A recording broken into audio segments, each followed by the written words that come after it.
Une audience, celle accordée par le président de la République au ministre d'État émirati, c'était cet après-midi.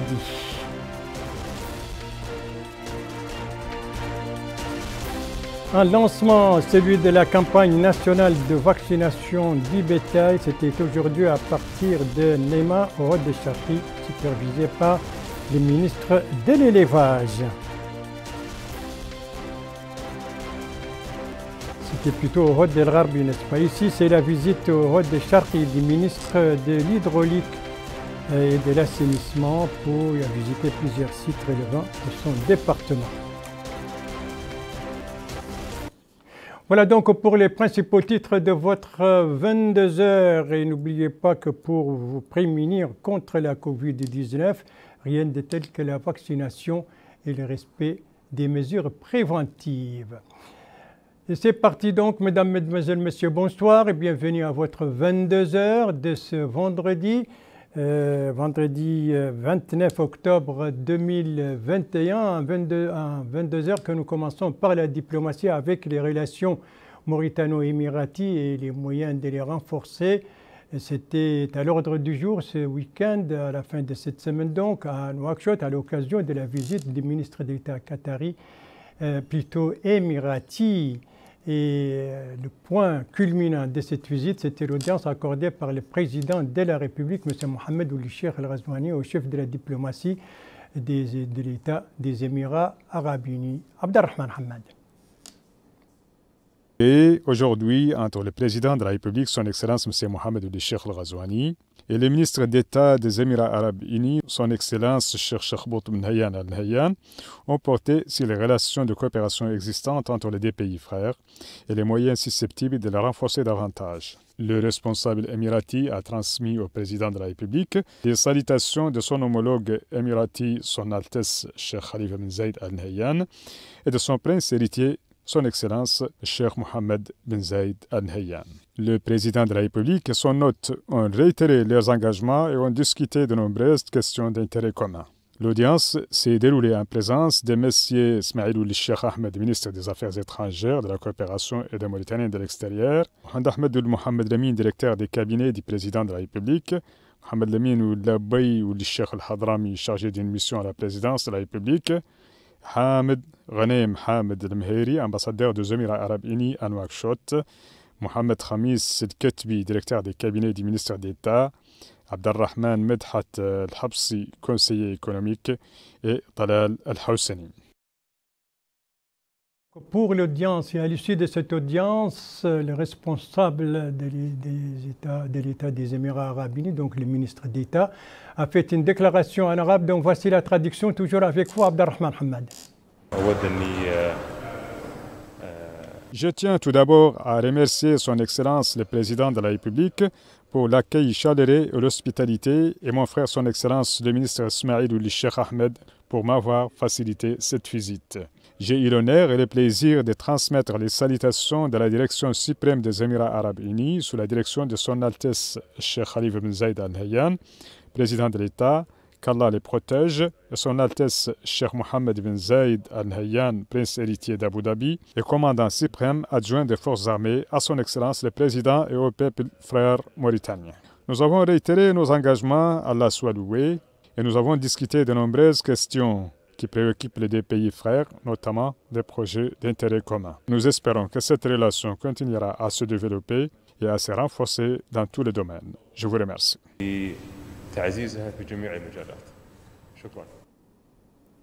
Le ministre d'État émirati, à l'issue de l'audience que lui a accordé le président de la République, M. Mohamed Ould Cheikh Al Ghazouani.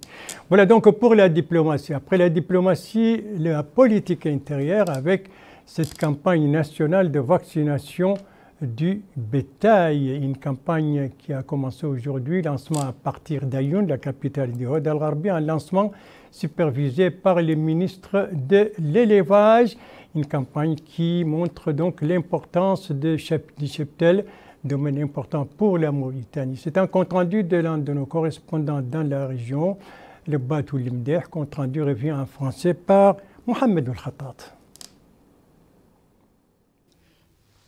Notre pays dispose d'une ressource animale estimée à 26 millions de têtes de bétail, pour la plupart des camélins, des bovins et autres petits ruminants. Une ressource animale qui procure emploi et revenus pour le nombre de la population rurale et constitue un pilier essentiel de l'économie nationale. Dans le souci de préserver la santé animale et prémunir le cheptel contre les maladies et les épidémies, une campagne nationale de prophylaxie 2021-2022 a été lancée aujourd'hui sous le patronage du ministre de l'Élevage à partir de la localité de Rouahel, dans la commune de l'Ouinat, relevant de la Muqata'a de Tintan, dans le Hod el-Gharbi. Le ministre de l'Élevage, M. Le Mrabit Ouel-Bonahi, a déclaré à cette occasion que la campagne de vaccination du cheptel 2021-2022 vise à immuniser 5 millions d'ovins et de caprins, 2 200 000 bovins, et cela conformément aux stratégies nationales destinées à éradiquer la prophylaxie. Il a précisé que cette vaccination du cheptel touchera toutes les zones pastorales qui seront sillonnées par 68 équipes mobiles de vétérinaires équipées à cette fin. Les populations de la commune de l'Ouinat ont, par la voix de leur maire, salué ce choix de leur commune pastorale, sachant qu'elle est une zone réputée pour le passage du cheptel. La Fédération nationale pour le développement animal a appelé les éleveurs à saisir cette opportunité pour vacciner leurs animaux, rappelant la situation qui prévaut et qui se caractérise par le manque de pluie. Nous demandons aux autorités publiques, a dit le président de la Fédération nationale pour le développement animal, de prendre les mesures qu'il faut, notamment un programme d'urgence pour disponibiliser les intrants alimentaires en quantité et en qualité dans les zones pastorales, mais aussi l'eau, les pare-feux et généraliser la vaccination et assurer de rapides interventions en cas de besoin. De son côté, le président des associations pastorales, M. Hassan Ouel-Talb, a loué les efforts du gouvernement visant à vacciner les cheptels et a souligné l'importance de cette campagne pour prémunir le bétail, source de subsistance durable, dit-il. Il est à noter que le département de l'élevage a mobilisé tous les moyens logistiques nécessaires pour la réussite de cette campagne en collaboration avec le projet d'appui au pastoralisme au Sahel, PRAPS, et la centrale d'approvisionnement en intrants alimentaires. Voilà pour le lancement de cette campagne nationale de vaccination de notre bétail, campagne lancée aujourd'hui par le ministre de l'Élevage à partir d'Ayoun, la capitale du Hod el-Gharbi. Autre campagne, mais cette fois régionale, il s'agit de la campagne de vaccination au niveau de la wilaya du Brakna, une campagne de vaccination également de bétail. Il s'agit de vacciner des centaines de milliers d'ovins et de petits ruminants. C'est ce que nous dit notre correspondant permanent là-bas, Mohamed Lemine l'a dit, dont le compte rendu revient en français par Bokar Bayleba. Au Brakna, c'est 200 000 têtes de vaches et 600 000 têtes de petits ruminants qui feront l'objet de vaccination. Un acte médical le plus important pour préserver l'élevage qui constitue un important pilier de l'économie nationale. En d'autres termes, la santé des populations reste tributaire de la santé du bétail qu'elle consomme. D'ailleurs, c'est le Wali Moussaïd du Brakna, Mohamed El-Arabi Mohamedan, qui a supervisé le démarrage de l'opération de vaccination du cheptel au Brakna. Ainsi, il a souligné que la campagne s'inscrit dans le cadre de la promotion de la santé animale, incarnant les efforts de l'État pour immuniser le bétail contre toutes les maladies. Justement, plusieurs équipes médicales sont déployées dans toutes les Muqata'a du Brakna pour assurer la réussite de la campagne. Comme vous savez, chaque année, le ministère organise une campagne nationale de prophylaxie d'une durée de 6 mois au niveau national. Cette année, l'honneur est donné aux gens de Hod el-Gharbi, que le ministre a lancé le lancement aujourd'hui, le 29 du mois 2021. Donc nous sommes dans le cadre de la wilaya du Brakna pour faire en tout cas notre lancement au niveau de la wilaya. Donc, comme vous savez, l'objectif de cette campagne, c'est de lutter contre certaines maladies, surtout la PPCV et la PPR. La PPCV, c'est la péripneumonie bovine. Et la PPR, c'est la peste des petits ruminants, qui est vraiment, en tout cas, que l'État a mis l'accent pour l'éradication d'ici 2030, l'an 2030. Donc, au niveau de la wilaya, nous avons tout ce qu'il faut actuellement. On a 6 équipes à notre disposition au niveau de la wilaya de Brakna. Pratiquement chaque Mokata a une équipe d'une durée de 6 mois. On a 200 000 bovins qu'on doit vacciner au niveau du Brakna et 600 000 petits ruminants contre la pépère au niveau de la village de Brakna. Donc pour terminer, je dirais quand même qu'on doit mettre l'accent surtout contre la pépère. Et je demande aux éleveurs de répondre massivement à cette campagne de vaccination. À son tour, le chef du service de la santé animale à la délégation régionale du ministère de l'élevage au niveau du Brakna, Ahmed Oulsidi Ahmed Ali, a appelé les éleveurs à participer activement à cette campagne de vaccination, précisant que les conditions sont réunies pour répondre à toutes leurs sollicitations. Un appel réitéré par le président du bureau régional de la Fédération des éleveurs, Ahmed Oulabidik, affirme que cette campagne de vaccination vient en point nommé, d'autant plus que cela permettra d'immuniser le cheptel contre les maladies qui surviennent en cette période de l'année. Cet éleveur loue la mise en œuvre de cette campagne de vaccination, espérant que l'État apportera d'autres soutiens en faveur du secteur pastoral. En définitive, la vaccination reste le seul moyen d'assurer la santé durable du cheptel contre les épizooties. Voilà pour ces campagnes de vaccination donc du cheptel, cette source importante, un secteur important de l'économie nationale. Autre secteur également tout aussi important, celui de l'eau, autrement dit l'hydraulique, et le ministre justement de l'hydraulique et de l'assainissement se trouve au Hod el-Sharqi où il a visité aujourd'hui plusieurs chantiers, plusieurs sites donc relevant de son département. Sur les activités du ministre de l'hydraulique et de l'assainissement au Hod el-Sharqi, un compte rendu de notre correspondant permanent là-bas, Abdallah Issoufi, compte rendu revient en français par Abdoulaye Demeba. Le ministre de l'Hydraulique et de l'Assainissement, Mohamed Hassan Aoul Bouhrey, s'est rendu au niveau de la partie nord du projet Har au Hod el-Sharqi sur les lieux. Il s'est en guide de l'état des installations de ce projet. Ce déplacement sur les lieux s'est tenu en présence du Wali de la wilaya du Hod el-Sharqi. Le ministre de l'Hydraulique et de l'Assainissement a déclaré que ce projet est très important pour les wilayas du Hod el-Sharqi et du Hod el-Gharbi, particulièrement les localités de la ville de Néma. Il a précisé que l'eau est capitale pour la vie et constitue un droit primordial. Il est, dit-il, de la responsabilité de l'État de disponibiliser l'eau aux citoyens. Ce déplacement comprenait aussi une station de pompage contenant 4 pompes. Il a aussi visité le puits de Derouiche et le réservoir de 2500 m3 qui ravitaille la ville de Néma en eau potable. Le directeur général de la SNDE, Société nationale des eaux, Mohamed El Amin Woulbenye, a indiqué que 4 canalisations ont été réalisées à partir de cette station de pompage qui desservent au niveau de la station principale dont le réservoir est de 5000 tonnes. Ce réservoir, dit-il, qui est doté de canalisations, alimente les villes de Néma, Timbedra, Amourj, Hassitil et Bangou. À la fin de ce déplacement, le ministre de l'Hydraulique et de l'Assainissement s'est rendu au niveau de la localité de Mbekel-Hachiche. Au niveau de cette zone rurale, plusieurs éleveurs approvisionnent leur bétail grâce à cette eau qui est mise à leur disposition. Voilà pour cette visite du ministre de l'Hydraulique et de l'Assainissement au niveau du Hod el-Sharqi. Autre visite, mais cette fois à Nouakchott. Il s'agit de celle effectuée ce soir par la commissaire à la sécurité alimentaire et précisément au port autonome de Nouakchott, autrement dit le port de l'Amitié. Et là-bas, elle a réceptionné des quantités d'engrais importés de l'Algérie. Une cérémonie qui s'est déroulée donc ce soir au port autonome de Nouakchott sous la supervision de la commissaire à la sécurité alimentaire qui était accompagnée du secrétaire général du ministère de l'Agriculture. L'occasion pour elle de préciser que ces quantités, comme celles qui les ont précédées, sont mises à la disposition des agriculteurs et vendues aux agriculteurs à des prix subventionnés.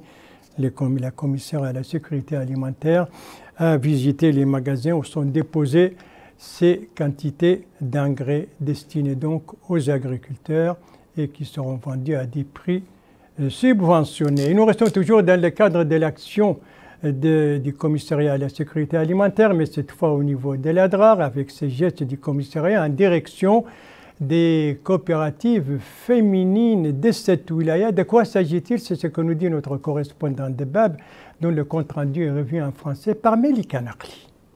À Attar, 7 associations ont bénéficié du soutien à titre gracieux du commissariat à la sécurité alimentaire. Ce don est composé de machines à coudre. Fatimatou Mint Abdallah Hennoun, présidente d'association, a, au nom des associations bénéficiaires, remercié le gouvernement et le commissariat à la sécurité alimentaire pour le don généreux qui leur a été fait. Il ne nous manquait jusque-là que ce soutien, déclare-t-elle. C'est chose faite. Cette hôte remercie le commissariat à la sécurité alimentaire et le gouvernement pour ce don et nous espérons, dit-elle, que cela se poursuive. Ce don entre dans le cadre de la volonté des autorités nationales de promouvoir les activités génératrices de revenus au profit des couches vulnérables de la société afin d'améliorer leurs conditions de vie. Ahmedou Yahya El-Seyidi, conseiller du Wali de l'Adrar, chargé des affaires économiques et du développement local, a déclaré au nom du Wali de l'Adrar procéder au lancement de la deuxième phase de l'intervention du commissariat à la sécurité alimentaire dans la wilaya de l'Adrar. Au cours de cette deuxième phase, dit-il, nous annonçons le prochain lancement de la troisième phase, au cours de laquelle seront distribués des équipements de froid qui ne nécessitent pas le pourvoi en électricité. M. Kamara Abdallah, délégué au CSA au niveau de la wilaya de l'Adrar, indique que cette intervention entre dans le cadre du programme du président de la République qui vise à améliorer les conditions de vie des populations et plus particulièrement des couches sociales défavorisées. Nous apportons, dit-il ainsi, un appui à ces associations féminines, leur permettant ainsi de mener des activités génératrices de revenus et partant d'améliorer leurs conditions de vie. Ces machines à coudre vont permettre aux associations féminines de pouvoir enfin mener des activités qui leur permettront d'améliorer leurs conditions de vie. Voilà donc ce don du commissariat à la sécurité alimentaire à cette coopérative féminine au niveau de l'Adrar. Il s'agit de machines à coudre. Retour à Nouakchott pour parler de cet atelier organisé par le ministère de la Culture, de la Jeunesse, des Sports et des Relations avec le Parlement en collaboration du bureau de l'UNESCO à Rabat, atelier dont les travaux ont commencé aujourd'hui. De quel atelier s'agit-il, Abdelrahman Hamad?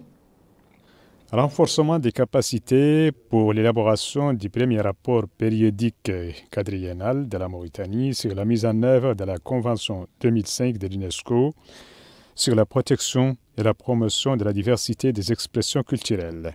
Tel est l'objectif principal de cet atelier. S'exprimant pour l'occasion, le chargé de mission au ministère de la Culture, M. Mohamed Salim El-Boukhres, secrétaire général par intérim, a souligné l'importance de cet atelier qui étudiera les meilleurs moyens de mise en évidence des performances des acteurs culturels dans les rapports périodiques sur l'accord de 2005.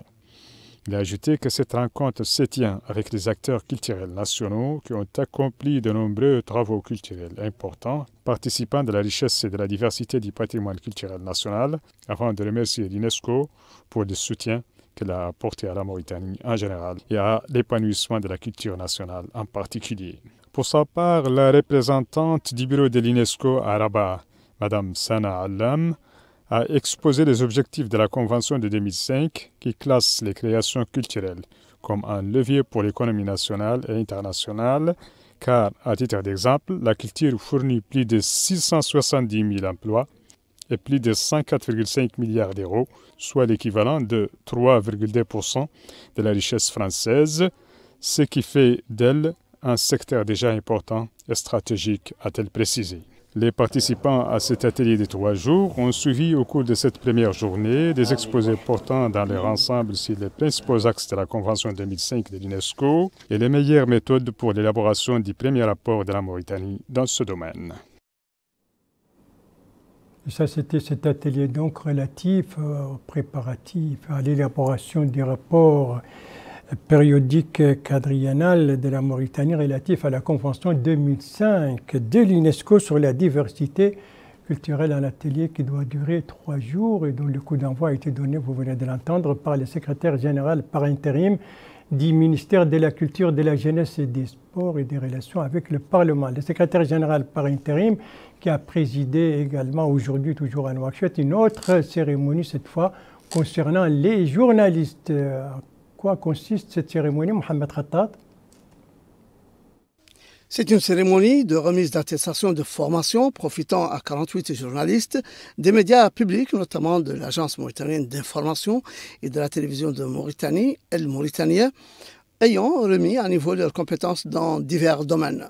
Organisée par l'Association des journalistes mauritaniens en coopération avec l'Institut de formation au métier de l'informatique La session a porté sur l'archivage, la diffusion numérique, la photographie et le montage. Dans une allocution qu'il a prononcée au nom du ministre de la Culture, M. Mohamed Salim El-Boukhres, chargé de mission au ministère de la Culture, de la Jeunesse, des Sports et des Relations avec le Parlement, secrétaire général du ministère par intérim, a souligné que le secteur a pris des mesures importantes pour professionnaliser le domaine journalistique. L'approbation des décrets sur le service de presse électronique, le projet de loi portant détermination des journalistes professionnels, ainsi que la révision et la modernisation du mécanisme de soutien public à la presse privée, ainsi que le lancement d'un projet de maison de presse, participent des efforts du gouvernement de promouvoir le secteur.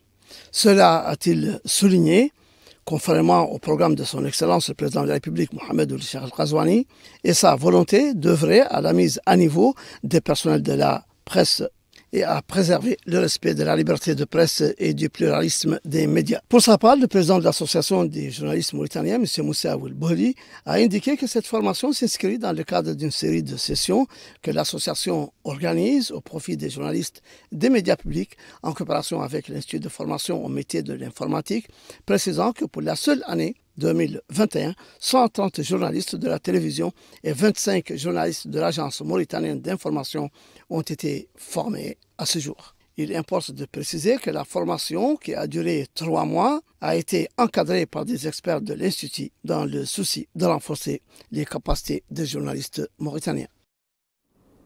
Des journalistes, donc 48 de Mauritanie et de l'Agence mauritanienne d'information viennent de recevoir donc les attestations à l'issue d'une formation qui a duré 3 mois. Autre activité également aujourd'hui à Nouakchott, cette fois celle du Conseil régional de Nouakchott qui vient de tenir sa 4e session ordinaire. C'était ce matin, session marquée notamment par la présentation du rapport de sa session précédente, autrement dit la 3e. La présidente de ce conseil a insisté, entre autres, sur la nécessité de mobiliser les citoyens pour se faire vacciner contre la Covid-19. Elle a en même temps appelé l'ensemble des conseillers à participer activement à la sensibilisation des citoyens, justement, en faveur de ces vaccins anti-Covid-19. Voilà, Covid-19, justement, on va en parler avec l'évolution de la pandémie, de sa pandémie. Ce sont les derniers chiffres enregistrés par le ministère de la Santé. 67 cas nouveaux, 60 guérisons et fort heureusement, pas de décès. Et cela porte le cumul des cas depuis le début de la pandémie à 37 222 nouvelles infections, dont 35 872 guérisons et malheureusement 794 décès. Merci de suivre les JTF de Mauritanie à la suite du journal avec plusieurs étapes à Kayedi, Rosso, Tijikja, Zouerat, puis Kifa. Première étape de ce voyage à l'intérieur du pays, Kayedi, la capitale d'Igorgol, Kayedi qui a vécu aujourd'hui à l'heure de la caravane de sensibilisation autour de la radio jeunesse du G5 Sahel. C'est un compte-rendu de notre correspondant permanent là-bas, Choukri Mohamed Val, compte-rendu revu en français par Bokar Baïleba. Cette caravane de la radio jeunesse Sahel sillonnera de nombreux pays du Sahel. Objectif, sensibiliser sur l'importance de ce projet qui constitue un espace d'expression dont profitent plus de 65% de la population des pays du groupe du G5 Sahel, dont l'âge varie de 15 à 35 ans. Et à cette occasion, le wali du Gorgol, Ahmed Raoul Sidi Abbe, a indiqué que cette caravane sera l'occasion de présenter l'importance de ce projet médiatique distingué qui contribuera à éduquer et éclairer les jeunes sur l'ampleur des défis auxquels ils sont confrontés. Il a rappelé que prendre soin des jeunes et les intégrer dans la vie active et s'efforcer de mettre à niveau et développer leurs compétences sont au cœur des priorités du programme du président de la République. Pour le Haut Conseil de la jeunesse, la radio Jeunesse Sahel assure un rôle important pour diffuser et renforcer la paix et la sécurité dans la région, et cette nouvelle caravane en est une parfaite illustration. C'est un espace d'échange et de partage d'expériences entre les jeunes des différents pays dans l'espace du G5 Sahel. Donc les jeunes Mauritaniens aujourd'hui doivent s'approprier de ce projet et de cette radio et puis donc doivent connaître son rôle dans tous les domaines et son rôle est essentiellement de sensibilisation et de partage d'informations. La jeunesse est une force vive de tous les pays du Sahel et cette radio constitue un levier pour la construction d'une vision participative de l'avenir des jeunes. Depuis l'arrivée de son Excellence, le président de la République, Mohamed El Cheikh Ghazouani,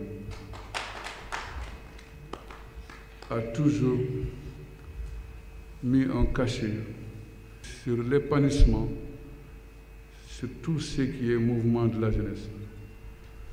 Depuis son arrivée à la première magistrature, lui et son gouvernement ont toujours accompagné cette jeunesse mauritanienne. Nous avons eu quand même la chance, depuis l'arrivée de ce gouvernement, de participer à tous ceux qui ont eu à avoir ici, au niveau de la jeunesse, l'accompagnement du gouvernement. Pour le conseil régional du Gorgol, la jeunesse locale est très réceptive à ce genre d'initiative, d'autant plus que cela permettra de construire le vivre ensemble. Je vais paraphraser quelqu'un qui avait dit que l'avenir d'un pays sera ce qu'en fera la jeunesse, sa jeunesse. Et je puis vous assurer, Monsieur le Président, que les jeunes du Gorgol vous accompagneront dans votre mission. Les jeunes des 5 Moukata du Gorgol vous accompagneront dans votre mission. Certes, il y a beaucoup de problèmes, mais nous n'avons jamais eu peur des défis. C'est pourquoi je suis sûr que notre jeunesse sera à vos côtés. Pour rappel, Radio Jeunesse Sahel se donne comme ambition de susciter de nouvelles formes de dialogue, d'action, de solidarité, de prise de parole et d'expérience culturelle entre jeunes du Sahel.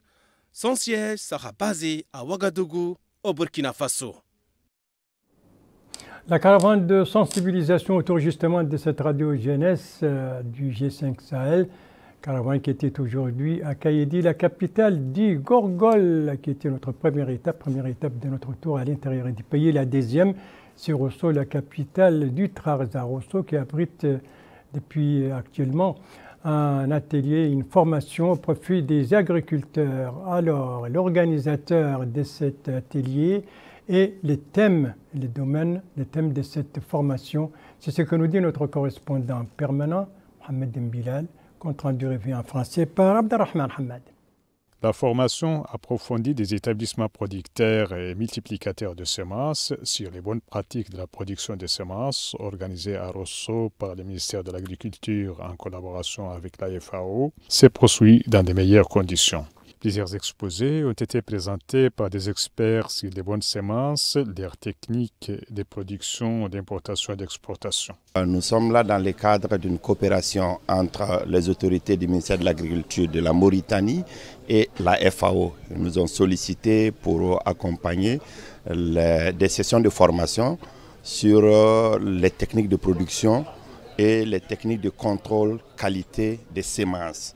Donc c'est un cadre de coopération où la Mauritanie étant déjà membre du CORAF, nous travaillons ensemble pour renforcer les capacités des acteurs nationaux ici afin que nous puissions produire des semences de meilleure qualité au profit de nos producteurs. En plus de la formation, nous avons un axe pour développer un plan national de développement du secteur sémencier pour la Mauritanie. Ce sera un instrument intéressant qui pourra permettre à l'ensemble des partenaires, dont la FAO, le CORAF et même les acteurs nationaux, de nous engager à accompagner le gouvernement mauritanien pour développer l'industrie sémencière dynamique au niveau de la Mauritanie. Nous sommes venus ici profiter vraiment de cette formation avec le CORAF. Profiter vraiment d'une formation c'est une formation très bénéfique On a acquis beaucoup d'expérience, beaucoup de connaissances avec ces experts du CORAF. Pour rappel, l'objectif visé par cette formation est de rehausser le niveau de compétences des établissements producteurs et multiplicateurs de semences. Une formation donc dans le domaine des semences qui se déroule actuellement à Rosso. Nous restons toujours dans le domaine de la formation, mais cette fois dans l'enseignement technique dont les concours d'entrée ont commencé aujourd'hui, tant à Zouérat, la capitale du Tizi Zemmour, qu'à Tijikja, la capitale du Tagan. Alors, sur quoi portent ces formations, ces concours? C'est ce que nous disent nos correspondants dans ces deux capitales régionales, compte rendu revue en français par Abdoulaye Demeba. 477 élèves sont candidats au niveau de la wilaya du Tizi Zemmour pour le concours d'entrée au niveau des écoles d'enseignement technique et de formation professionnelle. Les différentes disciplines qui s'offrent à ceux qui réussissent ce concours sont l'électricité industrielle, l'électricité ménagère, la mécanique auto et la soudure. Les élèves précisent que cette formation qui s'ouvre à eux s'ils réussissent ce concours dure 2 ans. Ils ont aussi apprécié les conditions de déroulement de cet examen. Certains ont aussi précisé qu'ils ont eu à traiter les mathématiques lors du premier jour de cet examen.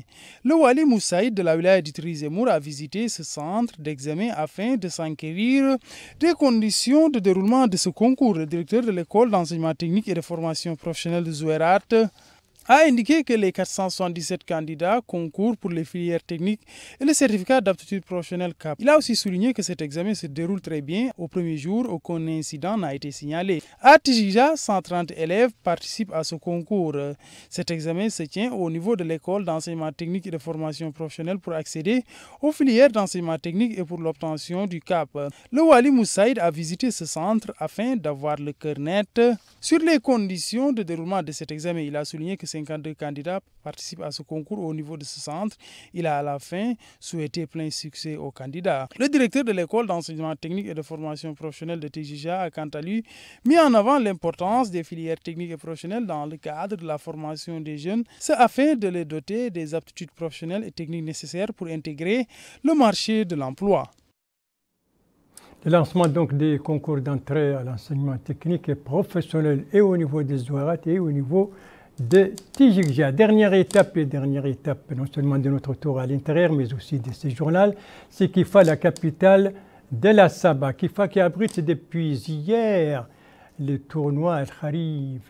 Vous l'avez compris, il s'agit du tir à la cible, coup d'envoi donné hier par le secrétaire général du ministère de la Culture, de la Jeunesse, des Sports et des Relations avec le Parlement. Alors, qu'est-ce qui a marqué la deuxième journée de ce tournoi? Élément de réponse avec Moutali Sadr, notre correspondant là-bas, compte rendu revue en français par Nadia Jekani. Une forte concurrence a marqué cette deuxième journée du tournoi Al-Kharif de la Coupe du tir à la cible traditionnelle.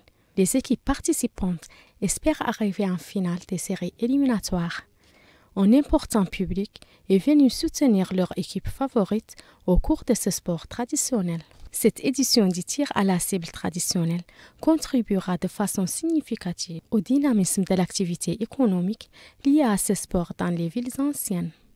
Ces participants ont indiqué que les anciens conseillent d'enseigner l'approche du tir à la cible et de la natation comme l'une des vertus et des innovations des moudjahidines à travers l'histoire, tout comme elle symbolise l'orgueil, la grandeur, la fierté, le sacrifice, la solidarité et la coexistence. Ils ont ajouté que la compétition a son impact sur l'économie et le tourisme de la ville. Les compétitions du tir à la cible traditionnelle font partie intégrante de l'authenticité mauritanienne et font revivre les aspects séculaires de notre patrimoine culturel. Ces compétitions rappellent aux esprits les valeurs de l'héroïsme, de l'audace et de la vaillance. Ces autres participants ont mis en exergue les vertus de la pratique du tir à la cible traditionnelle et son importance dans l'histoire islamique. Le tir à la cible traditionnelle est un sport de compétition qui fait partie intégrante du patrimoine culturel mauritanien. Ce sport séculaire a des impacts économiques sur la vie des citoyens, comme c'est le cas lors de cette édition qui a lieu dans la ville de Kifa. Le tir à la cible avec le tournoi Al-Kharif qui se déroule actuellement à Kifa, la capitale de la Saba, coup d'envoi hier. durer 4 jours. Et c'est sur cette cérémonie que s'achève ce journal. Merci à vous, Madame, Mademoiselle, Messieurs, de l'avoir suivi. Merci bien entendu aux équipes rédactionnelles et techniques qui ont participé à sa conception. Je vous en rappelle les principales informations. Ici, c'est l'audience accordée aujourd'hui par le président de la République, M. Mohamed El-Cheikh El-Ghazouani, au ministre d'État émirati qui était en visite ici à Mauritanie. Ici, nous sommes au Hod El Gharbi, précisément à Ayoun, avec le coup d'envoi de la campagne nationale de vaccination du cheptel. Eh bien, coup d'envoi donné par le ministre de l'élevage. Et ici, nous sommes au Hod Sharqi avec la visite là-bas aujourd'hui du ministre de l'Hydraulique et de l'Assainissement. Il a visité plusieurs chantiers et projets relevant de son département. Et n'oubliez pas, s'il vous plaît, de vous faire vacciner si ce n'est pas déjà le cas et de continuer à respecter les mesures préventives pour vous prémunir contre la Covid-19. Ce sont des gestes qui ne demandent pas beaucoup d'efforts, sinon la volonté de les faire et de les appliquer. Ce sont des gestes qui permettent de sauver des vies. Votre santé est entre vos mains. N'oubliez pas que vous devez vous préserver, vous devez prendre soin de vous-même pour vous préserver et préserver les autres.